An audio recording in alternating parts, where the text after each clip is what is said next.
What is up, guys? Tyson Dela Cruz here. Thank you so much for rocking with me. Vice President Kamala Harris will call for the first ever federal ban on food and grocery price gouging as she introduces her new economic platform on her speech Friday. We're going to jump right into it. Shout out to everybody watching. Really appreciate you guys. Drop your comments down below. Smash the like button. It does help with the YouTube algorithm. Harris announced a plan to prevent price gouging in food grocery industry by imposing a federal ban, which can be criticized moving towards a more socialist, communist style economy. Vice President Kamala Harris will call for the first ever federal ban on food and grocery price gouging as she introduces her economic platform in a speech on Friday, shifting the blame from persistently high prices on major corporations.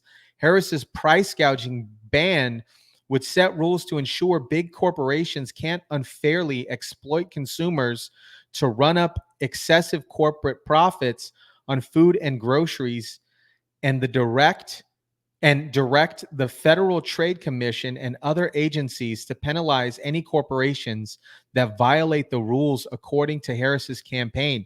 This was as of a press release on Wednesday.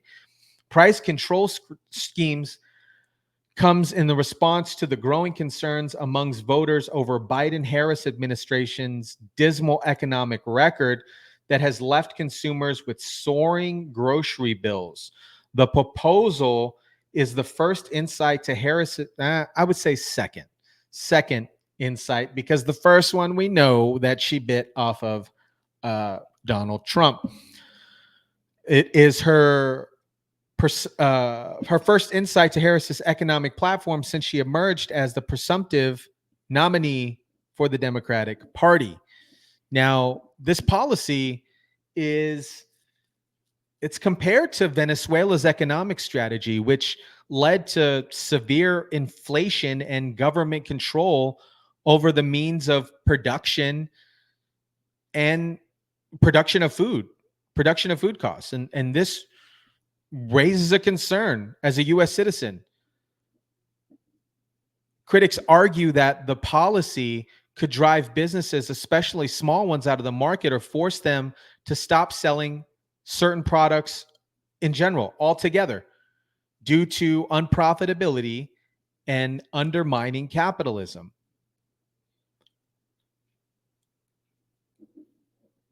This is,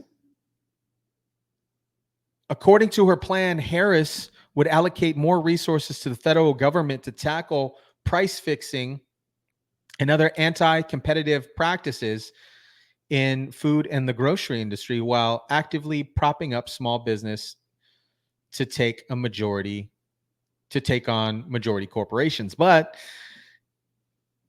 when you're controlling prices, and we all know that, the more that you produce, the cheaper that you can provide to the consumer. And this will crush small businesses that are creating particular products.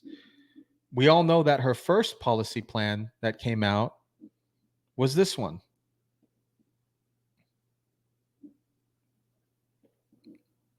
Because when I get to office, we are going to not charge taxes on tips, people making tips. Eliminate taxes on tips for service and hospitality workers. Shout out to the hospitality workers.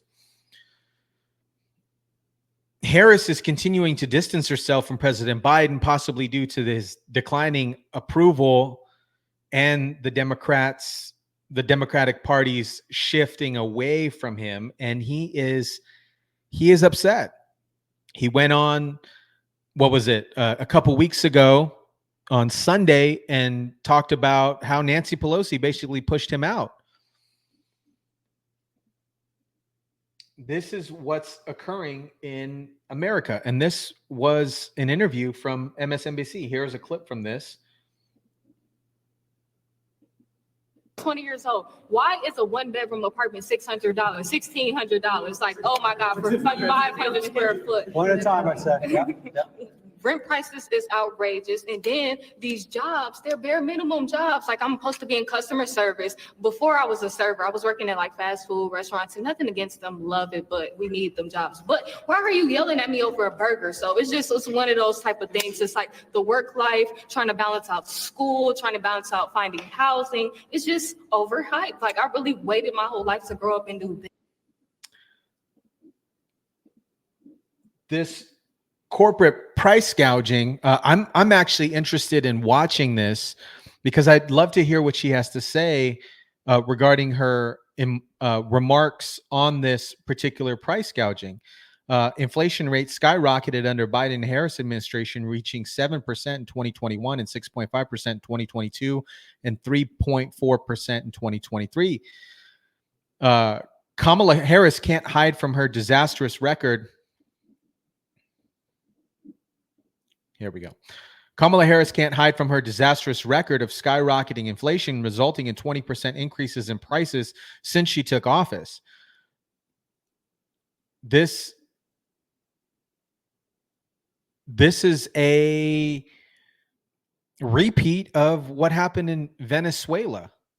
This really, where Venezuela controlled food costs and the economy went to crap. What do you guys think about that? Drop your comments down below. Let me know. Let me know what you think about that. Speculation regarding the Democratic strategy. There's speculation that Harris's actions are part of a broader Democratic strategy to position her for a future role while minimizing her association with the Biden administration. We all know that the Democratic Party views its leaders as kind of interchangeable, as cogs in the wheel, as puppets in the machine, with the real power lying behind the scenes, making individual leaders like Biden, and Harris kind of interchangeable and expendable. Joe Biden, meanwhile, Americans can't afford groceries. And here is Biden's response to an individual reporter who says, President Trump says he wants to make America affordable again. And this was Biden's response.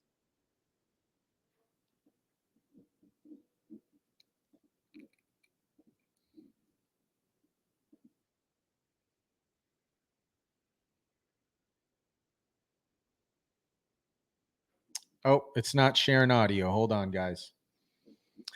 It is not sharing audio. Let me exit screen. Sorry about that.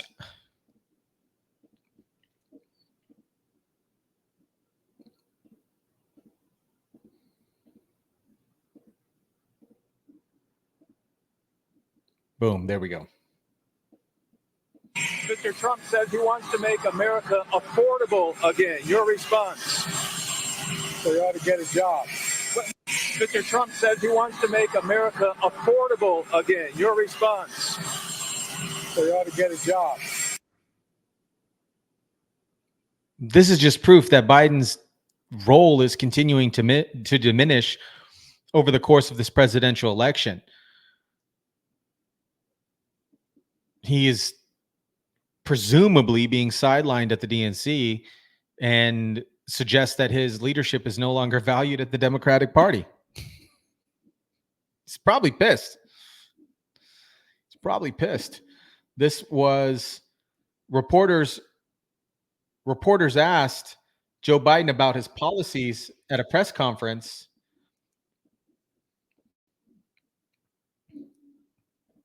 While his handlers quickly shut down the press conference. Check this out.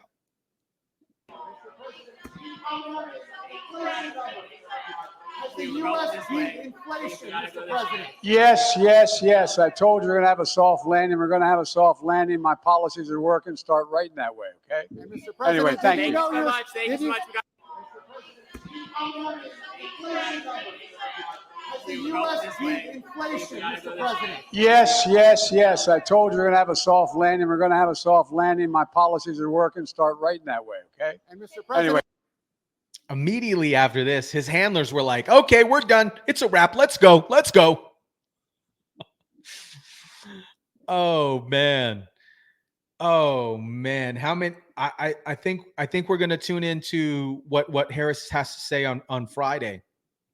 On Friday, Harris's strategy continues to be hide and Harris, just like Hyde and Biden.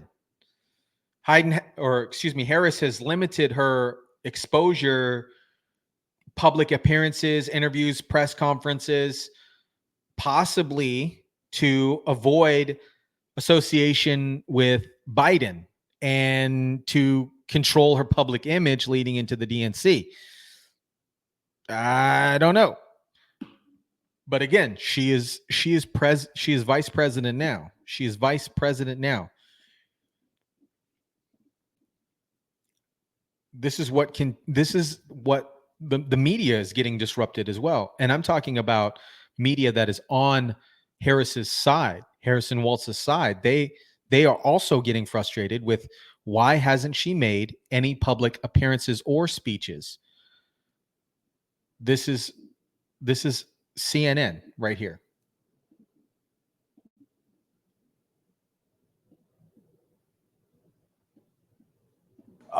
Would it kill you guys to have a press conference? Why hasn't she had a press conference?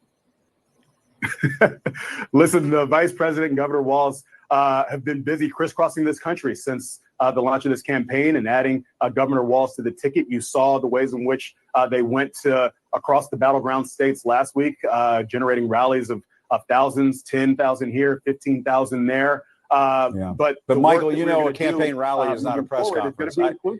Do you mind if I cut in? I mean, you know, a campaign rally is not a press conference. Why hasn't she had a press conference? She's the vice president. She can handle the questions. Why not do it? I don't think she can. We absolutely are going to do it. You hear her take questions as she's out on the stump. I love this guy's response. This is what happens when you don't really know the answer and you got to cover for somebody. This is clear. Would it kill you guys to have a press conference? Why hasn't she had a press conference? Listen. Let me think about it, because I got to cover this crap up. Conference. Why, man? She can handle the questions. Why not do it? We absolutely are going to do it. You hear her take questions as she's out on the stump. And she said last week, we're going to be having a sit-down interview here before the end of the month. What she's going to be focused on and what this campaign is going to be focused on is communicating directly with the voters that are actually going to decide the pathway to 270 electoral votes. That's why she commit to a press conference this week? This past week. That's why we're doing a bus tour in Pennsylvania as we head into Chicago. And it's why we'll sit down for an interview before the end of the month to make sure that we can have a deep dive conversation about the vision that Kamala Harris has for where she wants to take this country and the contrast that we're going to have with Donald Trump. We're going to have plenty of opportunities to do that throughout the rest of but one interview by the end of the month, this month and throughout the rest of the campaign.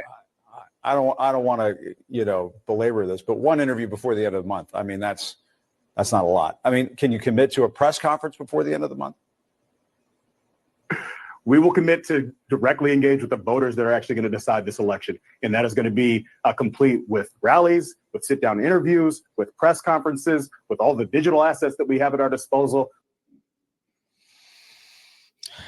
Furthermore, Trump requested a total of 3 debates, which Harris, prior to this interview, is avoiding. She's avoiding it. She is avoiding it. And this just came out before this video, before I'm recording, before we're on this video. This just came out. Trump initiated 3 debates, and Harris. So here's the situation. Harris and Walz backed out of multiple proposed debates by the Donald Trump team, only to agree to 2 presidential debates and one vice president debate. The announcement comes after Trump and Vance challenged Harris's campaign to more debates.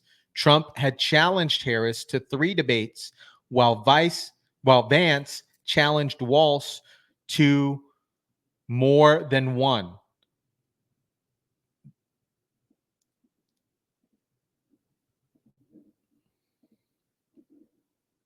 It's very important to have debates, and we've agreed with Fox on a date of September 4th. We've agreed with NBC, fairly full agreement, subject to them, on September 10th. And we've agreed with ABC on September 25th. So we have those 3 dates, and those networks, they're very anxiously awaiting that date and those dates. So we have September 4th, September 10th, and September 25th. We have spoken to the heads of the network, and it's all been confirmed. Are you in? Look, Laura, we're certainly going to debate Tim Walz. We just heard about this thing 3 hours ago, so we're going to talk to them and figure out when we can debate. I actually think we should do more than one debate, so hopefully we're going to see him on October 1st, but hopefully we're going to see him either before or after that, because I think it's important for the American people to actually see us discuss our views. If you look at the way